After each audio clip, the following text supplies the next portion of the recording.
Dito sa Papa Dudut Stories, ikaw ay hindi nag-iisa.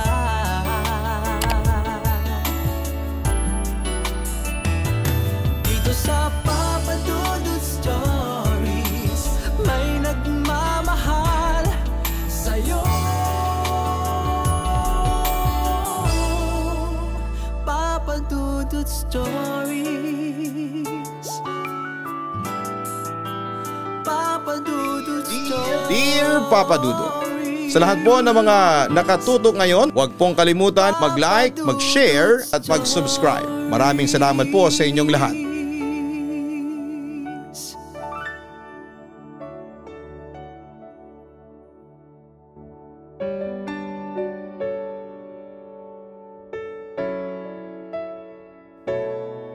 Minsan ay may mga nakakasalamuha tayong mga individual na madalas ay nakaka-vibes agad natin.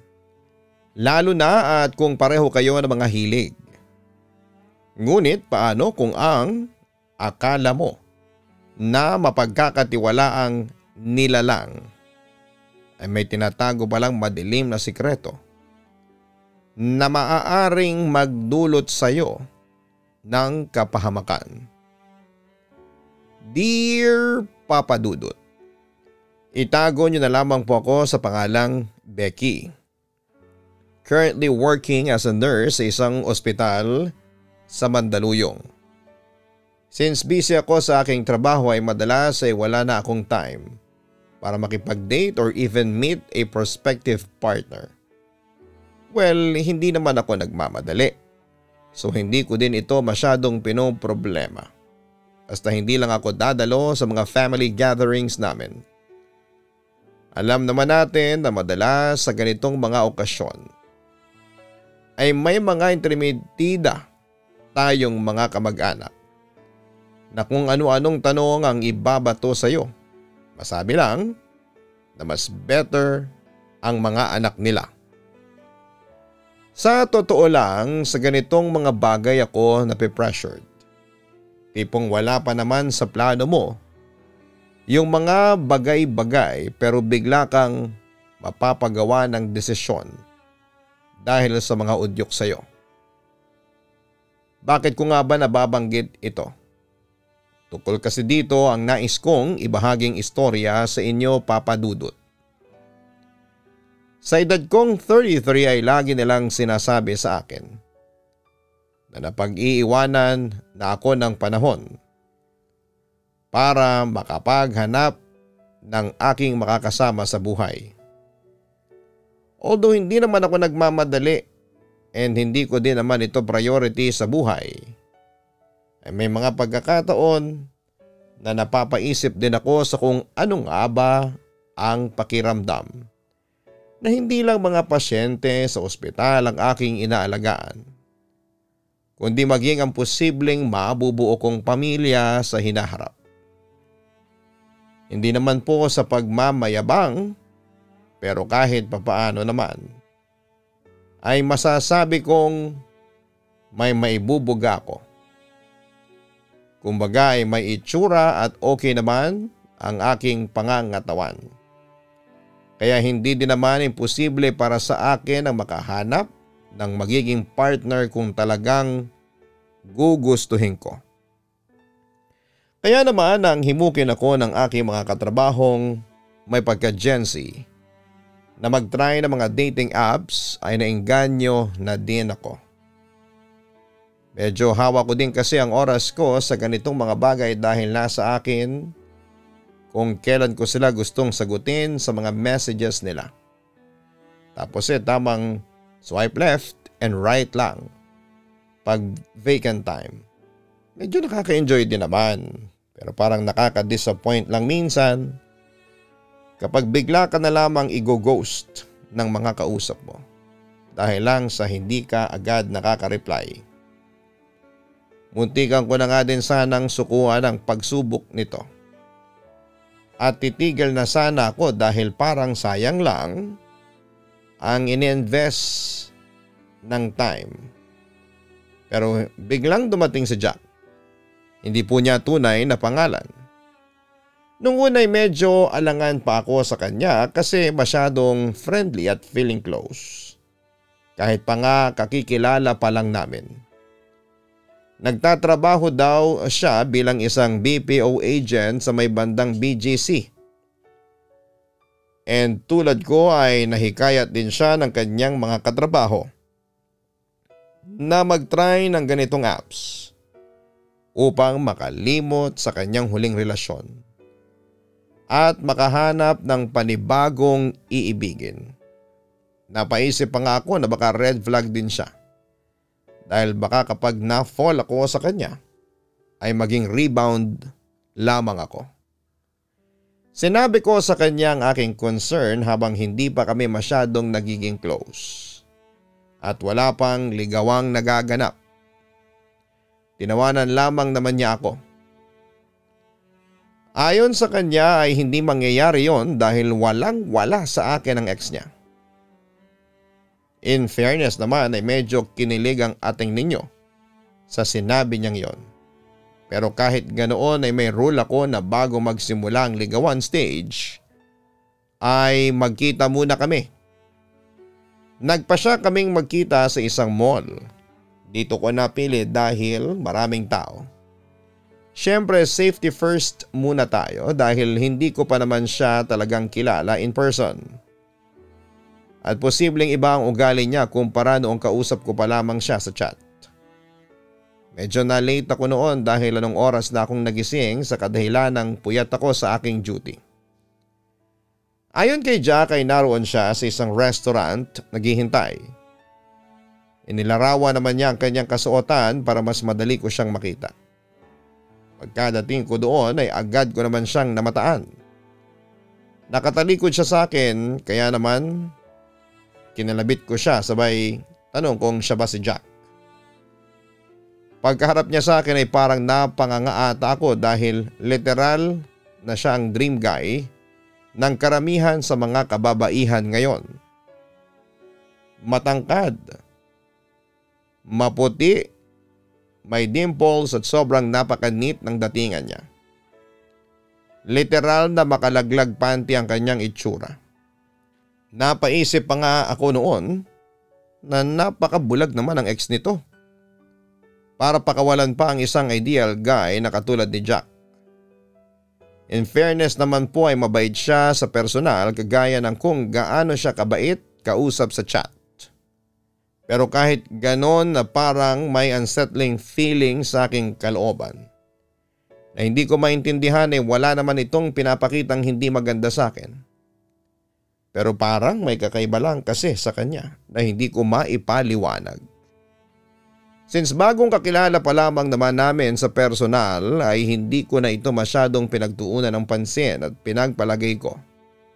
Nadala lamang ito ng kaba dahil first meet up pa lang naman namin. Marami ako nalaman sa kanya ng araw na yon dahil palakwento din naman siyang tao. Lumaki pala siya sa isang broken family. At noong kabataan niya ay halos wala siyang masyadong nakakasamang matanda sa kanilang bahay dahil abala ang kanyang alcoholic na nanay sa trabaho at paghahanap ng alak kaya naman noon pa lamang ay naranasan na niyang maging independent being sa edad na 10 taong gulang. Gumana ata ang aking pagiging psychology student sa kanya at parang nagkaroon tuloy kami ng therapy habang nandoon. Natawa nga lang kami noon pero at the same time ay naging malapit din kami sa isa't isa. Karamihan sa mga hilig kong gawin ay hilig din pala niya kaya naman talagang vibes na vibes kami. Bago kami naghiwalay ng araw na yon ay nag-iwan kami ng pangako na muling magkikita sa day off namin. Habang nasa biyahe ako pa uwi napaisip ako sa aming naging pag-uusap. Tila kasi may bumubulong sa likod ng aking isipan na may kakaiba kay Jack. Kumbagay parang too good to be true ang kanyang atake sa akin. Ayoko namang maging judgmental na tao pero sa uri kasi ng trabaho ko, may mga pagkakataon na malakas ang aming pakiramdam pagdating sa pagkilatis ng isang tao. Bilang benefit of the doubt na din naman sa kanya ay nagpa siya akong kalimutan na muna yung nararamdaman ko at sa pangalawang beses na magkita kami ay saka ako magdedesisyon kung itutuloy ko pa ba ang pakikipag-usap sa kanya. Pagka-uwi ko ay nakatanggap naman ako ng mensahe mula sa kanya na nagsasabi na nag-enjoy siya sa aming lakad. At kung maaari daw ba niya akong ligawan dahil naramdaman daw ni Jack na parang magkasundo kaming dalawa. Dahil nga medyo may duda pa ako sa kanyang pakay sa akin ay sinabi ko sa kanya na saka kami mag-decide sa bagay na yon pagkatapos ng aming pangalawang pagkikita. Pumayag naman siya dahil alam naman daw niya na mahirap talagang magtiwala sa panahon ngayon. Medyo natuwa naman ako dahil naintindihan niya ako. Kinabukasan ay agad namang nagtanong sa akin ang mga katrabaho ko kung kamusta naman ang naging date ko. Nag-open up naman ako sa kanila ng ilan sa mga napag-usapan namin, pwera na nga lang doon sa personal life niya. Sinabi ko rin sa kanila na medyo duda nga ako dahil parang may kakaiba sa kanya. Kahit pa nga sobrang bait niya sa personal. Natawa na lang naman sa akin ang mga ito. At baka daw pati sa labas ng ospital ay nadadala ko ang nature ng aming trabaho. Nakangiti ko lang na sinabi sa kanila na mas okay na yung sigurado kesa naman pagdating sa dulo ay magsisi ako. Ilang linggo din ang lumipas bago ulit kaming nagpasyang magkita ni Jack. Medyo na busy din kasi ako sa trabaho. Kaya naman ngayon lang ulit ako nagkaroon ng oras. And this time ako naman ang nauna sa kanya. Pagdating niya ng araw na yon ay parang may iba sa kanya. Alam niyo yung pakiramdam na siya ang kaharap mo pero parang ibang tao ang kausap at nakikita mo. Bukod sa pananalita niya ay may kakaiba din sa kilos niya ng araw na yon. Yung Jack na unang nakita ko ay medyo mapagbiro pero this time ay medyo seryoso na ito. Hindi ko alam kung dahil ba ito sa sinabi ko noong nagtanong siya sa akin. Pero hindi ako komportable sa ipinapakita niyang gawin ngayon. Nagpaalam na lang muna ako sa kanya na pupunta muna ako ng comfort room. Doon ay nagpasya ako na hindi i-entertain ang anumang nararamdaman sa akin ni Jack. Dahil na nga din sa hindi magandang pakiramdam ko sa kanya. Nang ma-compose ko na ang aking sarili at napag-isip-isip na kung ano ang aking sasabihin ay agad na akong bumalik sa pwesto namin. Bago pa man ako makarating doon ay napansin ko na tila bumubulong-bulong si Jack sa kanyang sarili. Wala namang masyadong tao doon at medyo nasa gilid na bahagi kami ng kainan kaya parang walang nakakapansin sa kanyang ginagawa. Maya-maya ay nagulat ako nang bigla siyang umiiyak na lang at sinabunutan ng kanyang sarili. Agad-agad naman akong lumapit sa kanya upang pigilan siya sa kanyang ginagawa at patahanin siya. Nang mga oras na yon ay para siyang bata na umiiyak at sinasaktan ang kanyang sarili. Ginamit ko ang nalalaman kong paraan upang mapatahan ang isang bata upang mapakalma ang tila nagbe-breakdown na si Jack. Maya-maya ay tumahan na siya at biglang ngumiti sa akin na parang walang nangyari. Humingi lamang ito ng paumanhin sa akin sabay tanong kung may sagot na daw ba ako sa kanyang katanungan. Hindi naman agad ako nakasagot dahil sa biglang pagbabago ng mood niya. Natauhan lang ako sa ganong pag-iisip nang muli niya akong tanungin. Alanganin lang akong ngumiti sa kanya habang sinasabi na mukhang hindi kami magkakasundong dalawa. Binanggit ko din naman na marami pa naman siyang makikilalang iba na mas better choice kesa sa akin. Nakatingin lang naman siya sa akin habang sinasabi ko yon, Papa Dudut. Hinihintay ko ang magiging reaksyon niya pero parang itong walang emosyon na nakatitig lang sa akin. Kaya nagpasya na akong magpaalam dito. Bago ako tuluyang makalampas sa kanya ay hinawakan nito ang aking kamay. Sabay sabi ng mga katagang mag-ingat ka habang nakangiti sa akin na tila may nais ipakahulugan. Kinilabutan ako sa kanyang sinabi, Papa Dudut. OA na kung OA pero parang double meaning kasi ang dating ng mga sinabi niyang yon. Kaya hindi ko po maiwasang hindi mag-isip ng masama. Wala na akong natanggap na kahit na anong mensahe sa kanya. Matapos ang pagkikita namin yon, para makasigurado ay blinako din siya sa dating app kung saan kami nagkakilala. Binura ko din ito bilang safety measure lang ba. Pagpasok ko kinabukasan ay hindi pa din ako mapalagay dahil baka nga masyado naman akong naging harsh kay Jack. Kaya naman tinanong ko ang aking mga kasamahan kung tama ba ang aking ginawa. Hindi naman agad nila akong hinusgahan bagkus ay nagtanong muna ang mga ito kung bakit ganon ang naging sagot ko dito. Ikinuwento ko naman sa kanila ang lahat ng mga nangyari noong huling pagkikita namin. Maging ang kakaibang kilos nito na animoy tila nag-iiba ito ng pagkatao kapag hindi ako kaharap. Maging sila ay parang napaisip din kung ano ang nangyari dito. Sa ginawi daw nito ay parang may kinakausap itong ibang tao kahit mag-isa lamang siya doon. Base din daw sa behavior nito ay parang may something nga sa kanya. Mabuti din daw na hindi ko ito pinayagang manligaw at baka daw umasa pa ito at kapag hindi ako sagutin ay ano pang gawin ito. Nakahinga naman ako ng maluwag dahil kapwa mga nurses na may alam din sa ganong forte ang mga nagsabi na hindi lamang guni-guni ang aking napansin kay Jack. Akala ko noon ay magiging maayos na ang lahat at wala nang magiging problema regarding sa aking nakilala. Pero nagkamali ako, Papa Dudut. Mga ilang araw pa lamang ata ang nakakalipas. Ay bigla po ako nakatanggap ng notification sa aking social media. May nag-message request sa akin na hindi ko naman kilala. Usually ay hindi ko pinapansin ang ganong mga mensahe pero parang may nag-uudyok noon sa akin na buksan ko ito. Nang dumating ang break time namin ay agad ko itong binuksan at galing ito sa isang babae na hindi ko naman kilala kung sino. Nagtatanong ito kung ako daw ba yung nililigawan ni Jack. Ayaw ko man sana itong replyan dahil hindi naman natuloy ang panliligaw nito sa akin ay naisipan ko pa din na sumagot dito. Baka kasi may something sa kanila ni Jack at mapagkamalan pa akong kabit. Magalang ko naman itong nireplyan at nilinaw na walang anumang namamagitan sa amin ni Jack dahil tinanggihan ko ang panliligaw nito sa akin.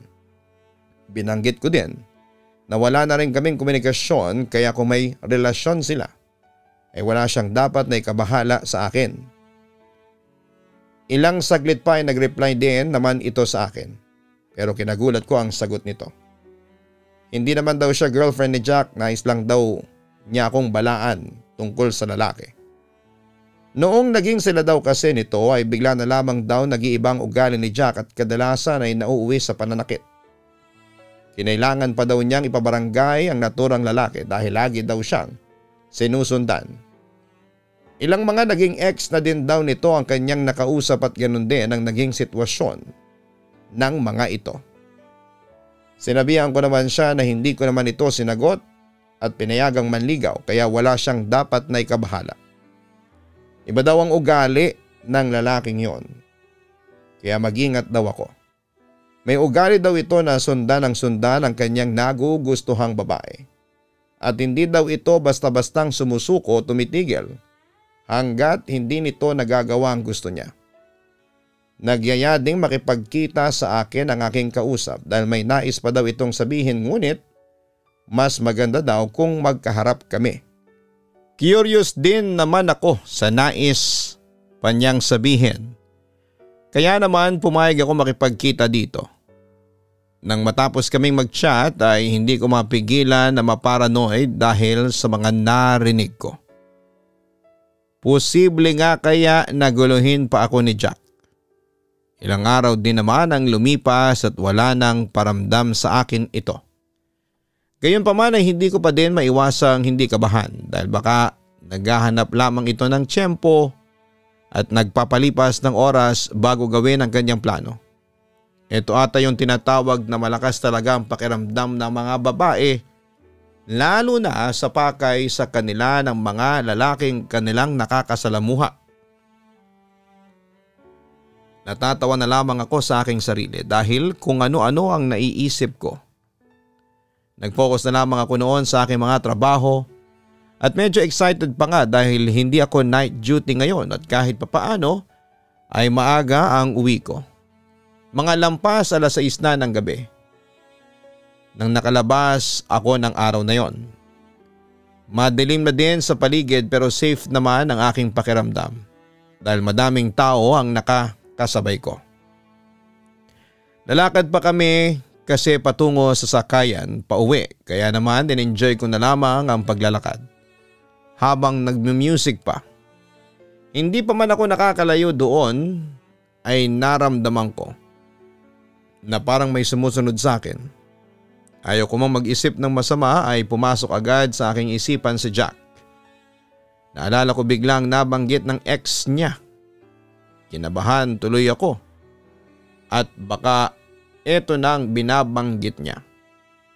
Pasimple akong lumingon sa aking likuran ngunit wala naman akong napansin na kahit na ano o sinong may kakaibang kinikilos. At upang makasigurado ay lumihis ako ng daan. Tinitignan kung may susunod ba sa akin kahit na isang madilim na eskinita ako dadaan. Parang shortcut din kasi yon patungo sa sakayan. Delikado man ang aking ginawa ay gusto ko lang din kasi talagang malaman kung may dapat ba akong ipangamba tulad ng sinasabi ng ex ni Jack. Pagkaliko ko sa madilim na eskinita na yon ay medyo binagalan ko din ang aking lakad. Nakikiramdam kung talagang may susunod sa akin. Ilang saglit pa ay nakarinig ako ng mga yabag ng paa. Maingat ang bawat hakbang nito ngunit dahil tahimik ang lugar na yon ay maririnig mo pa rin kung may kasunod kang naglalakad. Dito ko nakumpirma ang aking hinala. Mukhang may sumusunod nga sa akin. Kung sino ito ay hindi ko alam. Binilisan ko ang aking paglakad upang marating agad ang aking destinasyon. Kasabay nito ay bumilis din ang hakbang ng sumusunod sa akin na individual. Nakaramdam ako ng pangamba ng mga oras na yon. Lakad takbo ang aking ginawa at walang lingon-lingon na tinungo ang aking destinasyon. Pagkalabas ko ng iskinita ay nasaktuhan naman na may nag-aabang na UV sa may sakayan kaya agad akong sumakay. Doon ko pa lamang naisipan na lingunin ng aking likuran. Mula sa iskinita ay nakita ko na may nakatayong isang matangkad na individual habang nakasuot ito ng cap at itim na damit. Taimtim itong nakatingin sa akin habang sa makaalis ang aking sinasakyan. Nakahinga naman ako ng maluwag matapos nito at safe na ako. Yun ang nasa isipan ko. Pero nagkakamali pala ako. Pagkadating ko kasi sa binabaan ko ay napansin ko ang isang lalaki na nakatayo sa may poste at tila may inaabangan ito.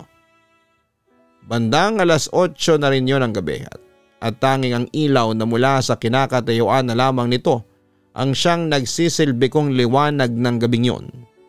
Ang suot nito ay tila tulad ng kasuotan ng kanina lamang ay sumusunod sa akin. Pagkalabas ko ng trabaho. Sa tabi nito ay may motor na nakaparada. Marahil ay ito ang ginamit ng taong ito upang maunang makarating doon. Kung paano niya nalaman kung saan ako bababa, iyon ang hindi ko po alam. Ramdam na ramdam ko ang kabog ng aking dibdib pero hindi naman pwedeng antayin ko na makaalis ito bago ko tunguhin ang daan pauwi sa amin. Nakayuko lamang akong naglakad at nilampasan ito. Hindi ko iyata kayang tingnan ang mukha niya dahil baka kung anong gawin pa nito sa akin. Ramdam ko naman ang pagsunod ng tingin niya. Dahan-dahan ang aking paglalakad. Natatakot na baka matrigger ko ang taong yon. Baka sakaling kapag nagpanggap ako na hindi ko siya napansin kanina ay tigilan na ako nito at hindi na muling sundan pa. Nang medyo nakalayo na ako sa kanya ng bahagya ay saka ako tumakbo ng pagkabilis-bilis. Binaybay ko ang kahabaan ng kalsadang yon kahit pa nga halos tahulan na ako ng mga asong nakapaligid sa aming lugar. Naramdaman ko ang pagsunod niya dahil narinig ko ang mga hakbang niya sa aking likuran. Gustuhin ko mang sumigaw para humingi ng tulong ay hindi ko magawa. Nablangko na ang aking utak. At ang tanging nasa isip ko na lamang na mga oras na yon ay makauwi ng ligtas sa aming bahay. Malapit na ako noon sa amin nang mapagpasyahan kong lingunin ang sumusunod sa akin. Parang nabunutan ako ng tinik sa lalamunan nang makitang wala na ito doon. Pero nagtuloy-tuloy pa din ako at baka bigla na lamang itong bumalik at maabutan ako. Nakatingin pa din ako sa aking likuran nang bigla akong mabangga sa isang matigas na bagay. Napaupo pa ako noon sa kalsada dahil sa lakas ng impact nito. Napaangat ako ng tingin habang sapo-sapo ang aking likuran. Pagagalitan ko sana ang aking nasa harapan ngunit walang lumabas na boses sa aking bibig nang makita ko kung sino ang kaharap ko. Naramdaman ko ang panlalamig ng aking buong katawan nang maaninag na nasa harapan ko na ang kanina lamang ay tinatakasan kong individual. Nakangisi ito sa akin na para bang nang uuyam at nagsasabing akala mo ba ay matatakbuhan mo ako. Dahan-dahan akong tumayo habang ito naman ay tinanggal ang sombrerong suot niya. Bumungad sa akin si Jack. Nangiting-ngiti habang nakakagat labi pa. Kumaway pa ito sabay sabing grabe ka naman. Bakit mo naman ako tinatakbuhan? Parang wala naman tayong pinagsamahan. Halatang pilit ang mga ngiti nito. Ako naman ay hindi makasagot. Nagtataka kung paano nito nalaman ang lugar kung saan ako umuwi upang maunahan ako nito. Maging ang mga shortcut na daan patungo sa amin ay tila kabisado din niya. Hindi ko alam ang aking gagawin ng mga panahong yon dahil natotorete na ang aking utak sa sobrang kaba. Lahat ata ng logical na sagot upang matakasan ko ang aking sitwasyon ay tila lumipad na papalayo sa aking isipan. Ganun pala talaga ang nangyayari kapag nasa isang critical kang sitwasyon. Wala nang papasok sa isipan mo at mabablangko ka. Napadasal na lamang ako ng tahimik na sana ay may isa sa mga kapitbahay namin ang lumabas man lamang sa kanilang bahay upang makahingi ako ng tulong. Unti-unti nang lumalapit sa akin si Jack habang pasuklay-suklay pa ito ng kanyang buhok. Ibang-iba ang kanyang aura kumpara sa 2 beses na nakita ko siya. Hindi siya seryoso, hindi din mapagbiro. Tila ang nilalabas niyang vibes ng panahon na yon ay yung mga nakakatakot na nilalang na may masamang balak sa iyo. Tatakbo na lang sana ako pabalik mula sa aking pinanggalingan nang marinig ko na bumukas ang gate sa tapat ng aming kinakatayuan. Napalingon naman ako doon at pansamantalang nawala ang focus sa taong nasa aking harapan. Mula doon ay lumabas ang isa sa aming mga kapitbahay na may daladalang basura. Agad naman itong napatingin sa akin na medyo nakakunot pa nga ang noo, sabay tanong na ano daw ang ginagawa ko doon at bakit nakatayo lamang ako sa gitna ng daan. Magsasalita na sana ako na kailangan ko ng tulong pero pagtingin ko sa aking harapan ay wala na si Jack. Napalingon ako sa paligid upang tingnan kung saan ito nagpunta pero nawala ito na parang bula. Marahil nang marinig nito ang tunog ng gate ay nanakbo din agad ito. Bagaman at may kaba pa din ako ay sinagot ko na lamang ang aming kapitbahay na may asong pag-alagala kaninang kaya naman napatigil ako sa paglalakad. Matapos kong magpaalam dito ay mabilis akong umuwi sa aming bahay at hindi ako lumingon sa takot na baka bigla na lang sumulpot kung saan si Jack. Pagkadating ko sa bahay ay parang doon ko lamang naramdaman ang halo-halong emosyon. Napaiyak na lamang ako na siya namang naabutan ng aking mommy at daddy. Nagtataka mga ito at nagtanong sa akin kung bakit ako nasa ganong sitwasyon dahil ayaw ko din namang maglihim sa kanila ay agad kong ipinagbigay alam ang lahat ng mga nangyari sa akin. Nagalit at nagulat ang mga ito. Sabayaya sa akin na magpunta sa aming barangay upang ipablotter na si Jack. Nang sa ganon ay hindi na ito makatungtong pa sa aming subdivision. Nag-file din kami ng report sa mga pulis bilang dagdag proteksyon. Matapos namin gawin yon ay medyo napanatag naman ang aking kalooban. Pero hindi pa din maalis sa akin ang pangamba sa maaaring mangyari sa mga susunod na araw. Sa kagustuhan ko na malaman ang punot dulo nito ay agad akong nag-message sa ex ni Jack at sinabihan na magkita kami kinabukasan. Wala naman itong pag-aalinlangan na pumayag sa aking request. Kinabukasan ay sa malapit na cafe lamang kami nagkita. Ikinuwento ko sa kanya mga naganap sa akin noong nakaraang gabi at agad naman ako nitong dinamayan. Ibinahagi din ito ang kwento nila ni Jack. Tulad ko ay nakilala din niya ang lalaki sa isang dating app. Mukhang doon daw talaga ito tumatambay upang makahanap ng kanyang makakarelasyon. Nung una daw ay mabait ito sa kanya kaya naman nahulog agad ang kanyang loob, ngunit ilang buwan pa lamang daw. Magmula nang maging sila ay lumabas ang tunay na kulay nito. Masyado daw itong possessive at siloso na kadalasan nga ay nagreresulta sa kanilang away. Nang hindi na daw siya makatiis sa sobrang pagiging mahigpit ng lalaki, ay nagtangka siyang makipaghiwalay dito. Ngunit pananakit lamang daw ang kanyang nakuha at pagbabanta. Na kapag iniwanan siya nito ay may mangyayaring hindi maganda sa kanyang pamilya. Sa takot na saktan din ito, ang pamilya niya ay nagpatuloy ito sa relasyong yon kahit pa nga puno ito ng pisikalang pananakit mula sa lalaki. Tinis daw niya ito ng ilan pang mga buwan bago tuluyang magsalita sa kanyang pamilya. Napagalitan pa nga daw siya ng mga ito dahil hindi daw agad siya nagsabi.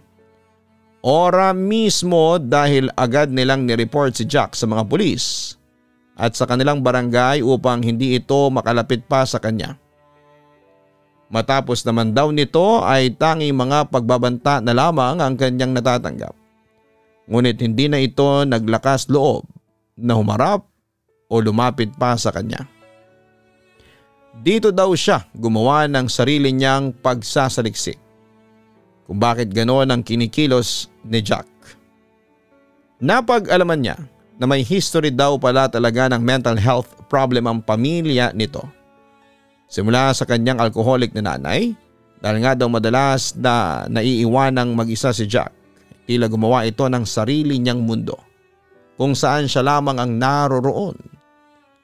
Mukhang sa kadahilan ng madalas nga ay siya lamang ang kausap ng kanyang sarili ay may nabuo itong iba't ibang personalidad. Napansin marahil nito ang pagtataka ko kung paano niya nalaman ang lahat ng yon. Kaya naman sinabi nito na nakuha daw niya ang impormasyong yon mula sa dating nurse na tumingin noon at nagte-therapy kay Jack. Akala daw ng nurse na yon ay magaling na ang lalaki ngunit mukhang na-trigger na naman ang kanyang multiple disorder nang maka-encounter na naman ito ng isang nakakatromang pangyayari sa buhay. Doon ko lubos na intindihan kung bakit sa tuwing kaharap ko si Jack ay parang ibang tao ang kanyang nakakausap. May iba't ibang pagkatao pala ito na tinatago.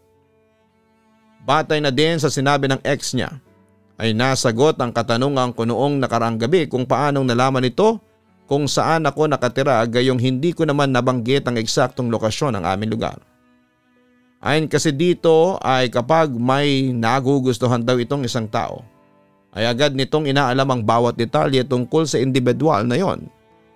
Kaya naman hindi daw talaga imposible na sa ganung paraan din ito malaman ang aking lokasyon. Matapos naming makapag-usap ay nagpasundo na rin ako kay Daddy dahil takot pa din ako na baka naroroon na naman at nakasunod na naman sa akin si Jack. Simula naman ang ipablotter namin siya ay hindi ko na ito muli pang nakita. Tuwing uuwi naman ako galing sa trabaho kahit pa nga night duty ako ay sinusundo na ako nila Daddy at Mommy. Maging ang mga katrabaho ko ay sinasabayan na rin ako simula nang malaman nila ang nangyari sa akin. Laking pasasalamat ko na lamang din dahil mukhang tinantanan na rin naman ako ng tuluyan ng lalaking yon. Ilang buwan pa lamang matapos ang pangyayaring ito sa akin, Papa Dudut. Kung ano man ang nangyari kay Jack ay wala akong naging balita pa. Umaasa na lamang ako na naway wala siyang panibagong mabiktima upang sa ganon ay hindi na maranasan pa ng iba ang takot na ipinadanas niya sa amin na kanyang mga nakasalamuha. Hanggang dito na lamang po ang aking liham, Papa Dudut. Maraming salamat po sa inyong oras sa pagbasa ng aking liham at naway mas marami pa kayong ma-entertain at mabasa mga liham upang maibahagi ang kwento ng mga ito. Katulad ko. Lubos na gumagalang, Becky. Dumarating talaga sa ating buhay na nadadala tayo ng pressure ng ating mga kapamilya o kakilala. Dito madalas ay nakagagawa tayo ng mga bagay na minsan ay siyang nagdadala sa atin sa kapahamakan. Lagi sana nating tandaan ang madalas na paalala sa atin ng ating mga magulang.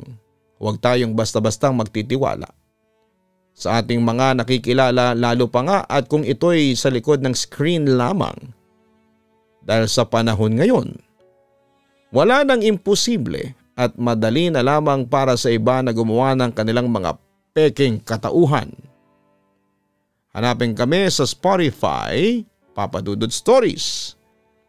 Ganon din ang Kaistorya YouTube channel. Mag-subscribe po kayo dyan para sa gabi-gabing mga horror stories. Ganon din po ang Papa Dudut family. Maraming salamat po sa mga bago naming mga subscribers sa mga channels na yan.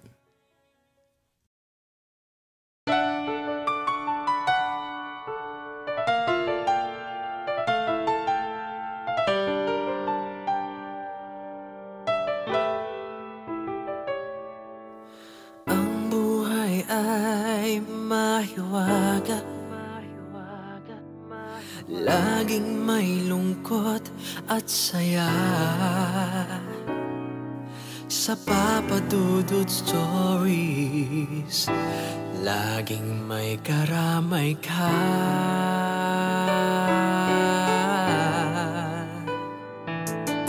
Mga problemang kay bigat,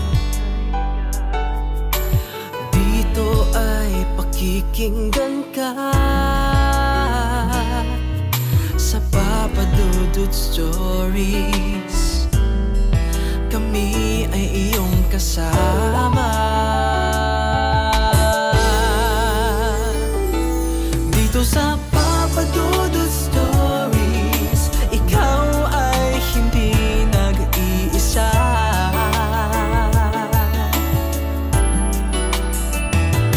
Dito sa Papa Dudut Stories, may nagmamahal sa'yo.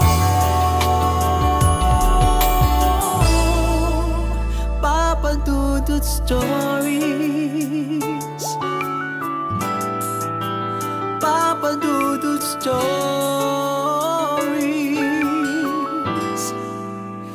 Papa Dudut Stories.